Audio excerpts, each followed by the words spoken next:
Join me on my thoughts on Scream 6. Warning, spoilers ahead. Starting off, I had really high expectations going into this movie. I was really excited to see it and see what they were going to do with it based on some of the promoting or like the marketing material. Alright, so let's get started off with the elephant in the room. This movie does not have Neve Campbell in it, so there is no Sidney Prescott. I don't think the movie suffers because there's no Sidney in it. I do think the writing was pretty good for why she's not there. Gail just blatantly says that Sidney, Mark, and the kids have fled into hiding. They're not coming out to help on this one at all. Sidney finally deserves to have a happy ending. And that's true. The series has played with 5 movies with her. She's been through hell and back. At this point, if she was in it, we would all expect her to never die anyways. So, how many more times can we watch Sidney Prescott get stabbed in the stomach and survive movie after movie after movie? That just wouldn't make sense. So that was pretty smart on their part. Alright, the big new thing about this movie is it's going to take place in New York City instead of in Woodsboro. And I think they did okay with New York City, obviously because of the subway scene. But other than that, I feel like it's kind of a missed opportunity. They could have done more.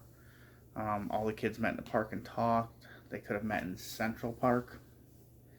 That would have made more sense. Instead of it just seeming like generic park, generic tall buildings, we're in a generic big city. But we threw in a subway scene, so therefore it's New York City. I know a lot of people hate Jason Goes to Manhattan because none of it really takes place in Manhattan, but we do get like the last 10 minutes. And this movie feels like we threw in a 10-minute subway scene for you. And it's kind of the same thing. I mean, it does take place in a big city the whole time, so that's nice, but I think they could have done a few more nods besides that scene and then some like aerial drone views of New York City itself. Alright, starting with the opening scene. I think the opening scene was good because it did the opposite of what every Scream movie does. We see Samara Weaving's character on the phone, gets a phone call. She gets lured out into an alleyway, and she gets stabbed to death. And the killer takes off his mask, and we see who the killer is right off the bat. So that's to kind of subvert the whole Scooby-Doo aspect of what these movies are as a whodunit. But then he gets a phone call, and he's talking with who he thinks is his buddy. It's not his buddy. And the real Ghostface killer ends up killing him, and we do get probably the best Ghostface line in a movie since What's Your Favorite Scary Movie? When the guy asks, well, what about my movie? And he's like, I don't give a fuck about movies. And then we get the whoosh, and then the title card. So, it was a good opening scene, and it was different. I just did feel like it could have been a little better since we're taking Samara Weaving and putting her into an alleyway. I think that would have been a nice spot for like an epic Scream chase scene. And Samara Weaving is a big horror figure that we've seen in a lot of movies, and she's always a badass. So it would have been nice to see her kind of be a badass for a little bit before ultimately dying, maybe fighting back, having that fun chase scene that we see in Scream movies. But I get it. They did all the extra stuff because of the subverting of expectations, so maybe they didn't want to draw it out too long before there was an actual title card. So I just feel like there was a missed opportunity there. It could have been something neat they could have done. Something a little more fun, but overall, I mean, the opening was good. It's been different than every other movie, so that was a nice change of pace, which is kind of what the movie's theme is you've seen Ghostface, but this one's different. Alright, so next we're going to talk about is the Core 4. This movie literally calls them the Core 4. And in this one, Sam, played by Melissa Barrera, I think she does a much better job in this one than she did in Part 5. Her dialogue isn't so cringy. Her acting is on the same level as everybody else. She does a good job, and she actually feels like a strong final girl in this one. In the last one, there was just kind of ups and downs in what she was doing on screen, and I felt like this one was much more fluid and seemed more realistic. Tara finally gets something to do in this movie, unlike the last one where she sat in bed most of the time. And it was nice to see her doing more, and it was nice to see her get kind of a love interest with Chad and just she wasn't sidelined in this one. She was more in the action and doing more, and it was good for her character. Mindy in this one, I actually found Mindy to be kind of annoying. So in the last one, she was sitting on the couch with a girl. In this one, she's got a girlfriend. They're making that front. She's constantly kind of pointing out who suspects are, why they're suspects, the exact reasons. And like her whole thing in this movie is in the last one, she's the nerd and she couldn't figure out who the killers are. She's not going to let that happen again, so she's doubling down and kind of overdoing it so she can figure out who the killers are this time. And I just found her character to be kind of annoying. And then Chad. And in this one, Chad was allowed to do more than he was in the last one. I found Chad's character to be a lot better. I actually looked forward to more of the stuff that he was doing, and I felt like he kind of had that Dewey charm where he's like the lovable character that we want to see survive and we're hoping survives, and he gets the love interest, so it felt like he was becoming the new Dewey, in a sense. And I thought he was a good pick for that. Like, if you're going to have that character in this movie, and Dewey is obviously gone after the last one, he was a smart choice for that, because he is a charismatic person just in general. Alright, now on to the legacy characters. We have Gale, and Gale doesn't get a lot to do in this movie, but we do get like the old callback with the getting in your face reporter, and then she dodges one punch from one girl and gets punched by the other one for that whole getting punched in the face Gale bit that they do in these movies. And she does have a very smart spot where she figures out this warehouse that's housing the shrine that we see in the trailer. But then during her whole attack scene, I do feel like she makes some very dumb decisions for herself, who's been dealing with these Ghostface attacks for like 30 years. I don't think she would leave the closet that she's in when there's only one entrance in the closet and she has a gun. I know it's so that you can have the attack scene and stuff, and I do feel like it was a good scene. It was just I feel like they made her make like some poor decisions for somebody who's been so smart in all these movies. Like in a lot of the movies, Gale figures out who the killer is before anybody else. So if she's usually the smart one, and she was already shown smarter in the beginning of this, I don't think she would make that dumb decision, but she does. And we get Kirby back. And in this one, Kirby is an FBI agent. Or is she? She says she is. The detective says she is. Later on, the detective says that she got fired months ago and that she's no longer in the FBI. It's kind of in the air, I guess. But we're taking it as she's an FBI agent, and she was following the people who were murdered in the very beginning because they've been planning to do a Ghostface attack and they wanted to kill Sam and Tara. So, but she never knew about the building that they had in their names. And I feel like she should have known that, being that she's an FBI agent. They have way more information than any of the common people do. And then another scene in the movie is when they do the killer reveal, which I'll get into that part later, but I feel like it kind of makes Kirby look a little bit dumber, but you have to be looking for it, so it's not like it's a big deal, but it's one of those things where it's like, oh, I feel like she should have known that. But it doesn't take away from the movie, but I just feel like Kirby could have been done a little bit better. I was a big fan of her scene with Mindy, where her and Mindy are going back and forth about horror movies and likes and dislikes and where they rank them and stuff like that, and that felt more like the Kirby we had in part 4. As I said earlier in the review, this movie really pushed forward on the whole things are new, things are different. This is not the same Ghostface you've seen before, and I feel like they dropped the ball on that. When I get into the big reveal, I'll explain kind of why that is. This one was also portrayed as the most brutal, the most gory, the most graphic, and I feel like that's just a lie. I feel like anybody telling you that it's not true, in a sense. The killer in part 4 and 5 were just as brutal as this one. I think the only difference in this one is We get the shotgun scene in the convenience store, and in that one, he kills just random people. So it's not quite so meticulously planned out as a normal Scream movie is when it comes to the killings. Like, the killers normally know who they want to kill, they know why, when they're going to do it, what they're going to do. It's all planned out for the most part.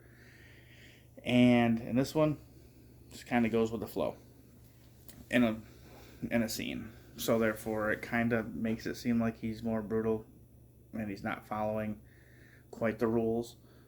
But overall, I don't think he is. I mean, we get a lot of stabs, and a stab to the eye, a stab to the nose. Yes, they're closing in on it, but they did the same thing in Part 5 with Wes when they stabbed him through his neck. And I feel like it's a lot of stabs. And the one scene, which is probably the most tense scene in the whole movie, when they're trying to sneak from one spot, like they're in an apartment and they want to get to the other apartment, and the only way they can is to go across this ladder when they're like, I don't know, 40, 50 feet in the air.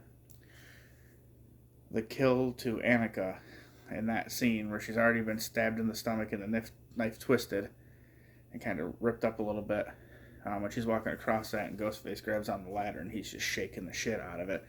And eventually he gets her to slip and fall, and then you see her fall to the ground and you would expect, oh, splat. And then you go smash face off a dumpster and then splat on the ground. Like, that was intense. That was creative. That was a very good kill. And I feel like the movie could have done more, I guess, kind of like that. And then another, probably one of the best parts of the entire movie is the attack on Chad. And the first time ever in a movie that we get two Ghostface killers holding him arms wide open, and they're both just stabbing the living shit out of him nonstop. I thought that was a very awesome scene. It was great. It was creative, inventive. This is the first time we've seen two killers working at the same time on somebody. Didn't know we needed it, but once you get it, you're like, that's fucking awesome. And that wasn't a very, very awesome scene in the movie. So it does have like its brutality in it, kind of similar to 4 and 5. So I think it's on the same level. I just wouldn't be like, yeah, this movie's up here, all the rest are kind of down here. That's just not accurate, if you ask my opinion. Plus, I watch a lot of horror movies with a lot of blood and gore, so I guess like Scream's always been kind of tamer. And this one it's up there with 4 and 5. I feel like once they hit 4, they kind of hit a higher brutality level. My biggest issues with this movie, like I said before, with Mindy's character, is she's accusing the shit out of people nonstop. And I find that very frustrating and annoying, because it's our job as a viewer to look at the clues, look at what you're showing us, and for us to come up with who we think the suspects are. And it's like you're spoon feeding us who the suspects are, who's guilty, who's not, who should we be looking at. And I guess that could be kind of done to kind of avert your attention away from somebody, but I feel like they're dumbing it down for us, and that takes away the fun of a whodunit.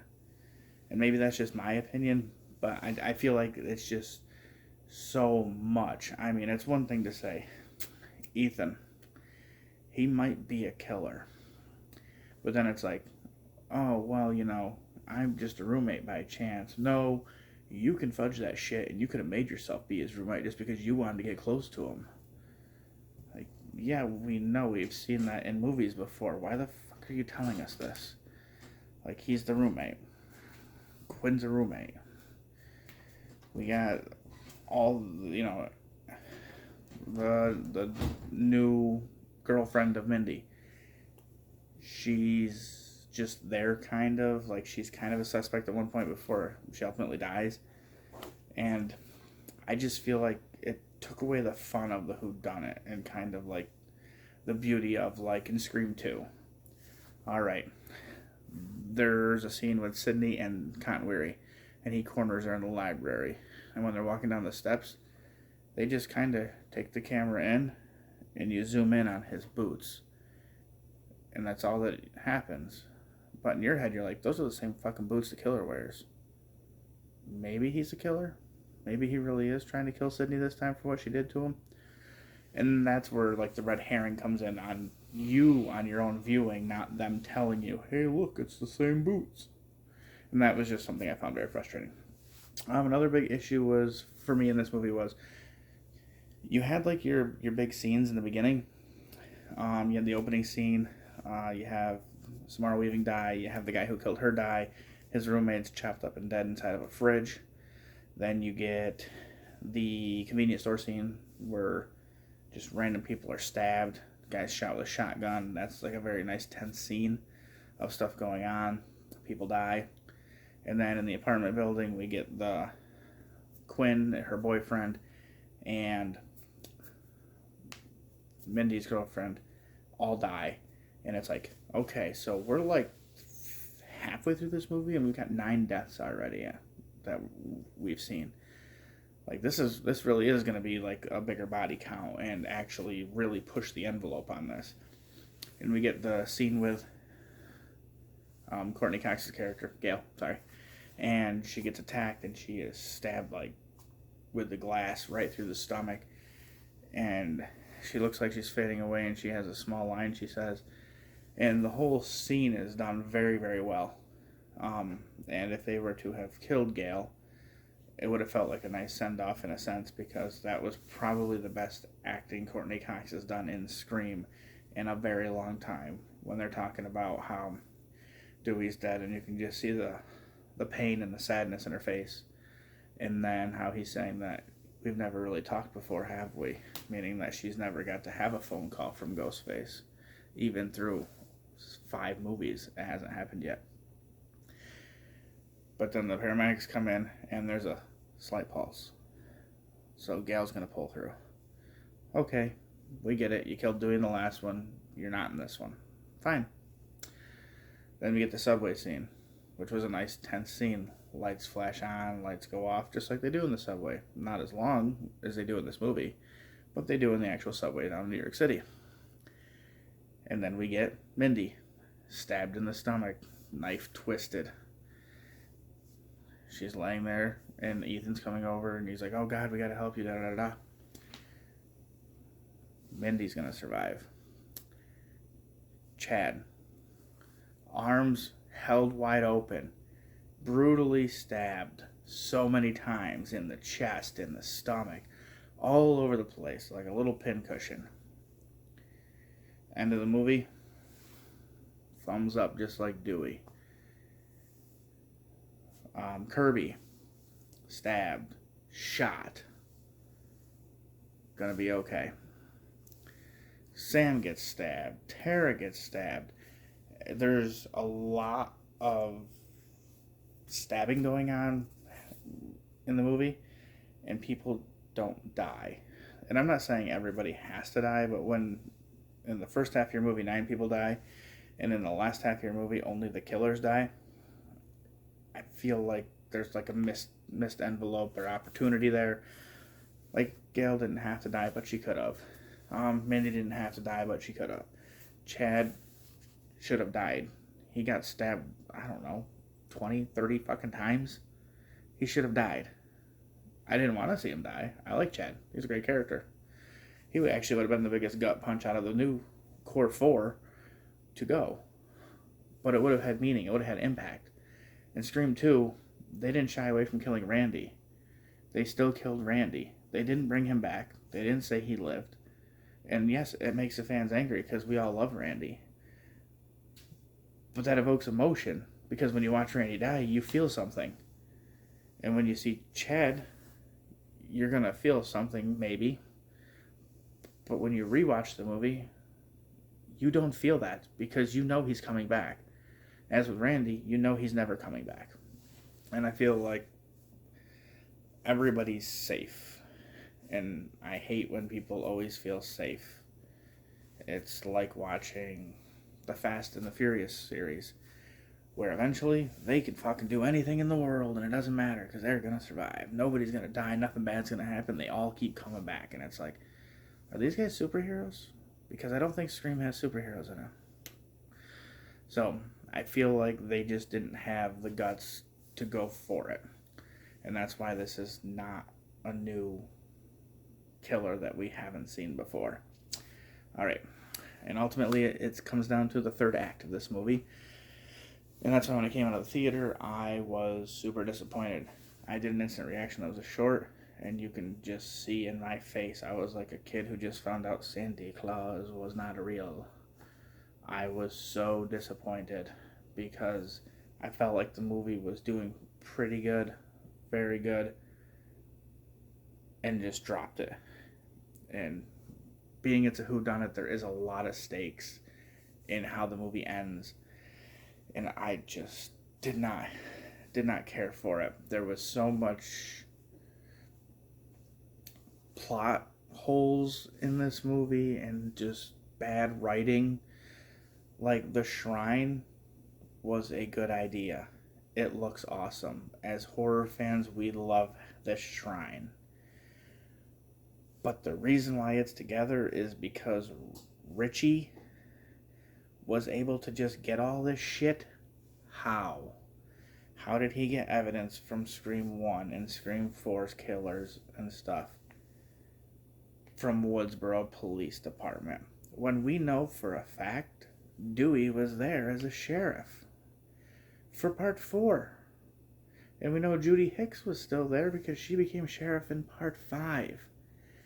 So, how did they get this stuff? How did they go to Windsor College and in a whole other jurisdiction and get the Scream 2 stuff? How did they go to Hollywood and get the shit from Scream 3?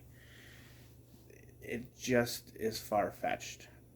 It's a cool idea, but like the reasoning behind it, there is absolutely none. You're just expected to believe that, yep, Richie made it happen. When in the last movie, Richie didn't really seem like the brightest bulb there was. They did not make him seem like he was super intelligent. Which is what brings me on to the killers in this one. We get a reveal, and there's 3. And we've seen 2, obviously, a lot of times. We've seen 1, but we haven't seen 3. And this one, it is Detective Bailey, his son, Ethan, and his daughter, Quinn, who we saw die earlier. But that was a fake, and it was very easy to do. I mean, all you need is a couple of prosthetics or a fake body, and you're good to go. So I found the reveal to be lackluster, and like I said, when this one tells you it's different, Scream 2 was an angry mom seeking revenge on the girl who killed her son. Scream 6 is an angry dad, brother, and sister seeking revenge on the girl who killed Richie. It's the same fucking reason. Same fucking reason. It's not any different. It's believable, but it's not any different. And we get our dumb monologue of the same exact thing and how Richie loved these movies and blah, blah, blah. And they're all here to fix what happened because Richie didn't get to finish his movie. The detective in this part, I think he did a very good job of being kind of like unhinged and kind of crazy in his thoughts and his words.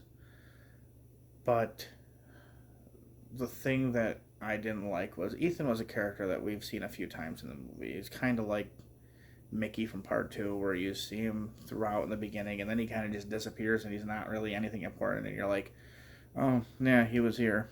That's what Ethan was. And Quinn faked her death. So that was something new. That was different.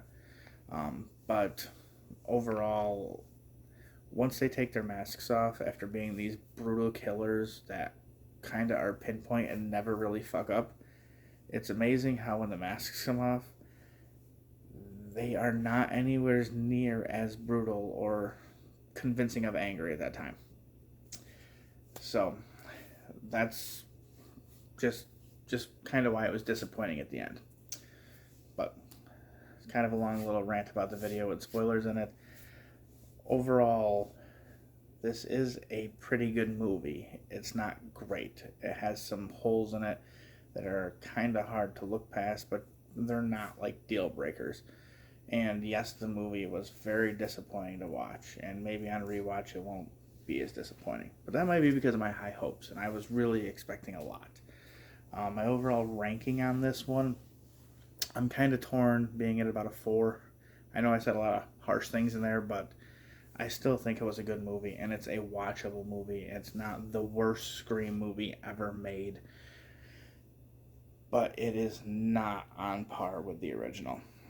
It's not. And for me, I don't even think it tops part 4. But that's my ranking. I'm going to give it a 4.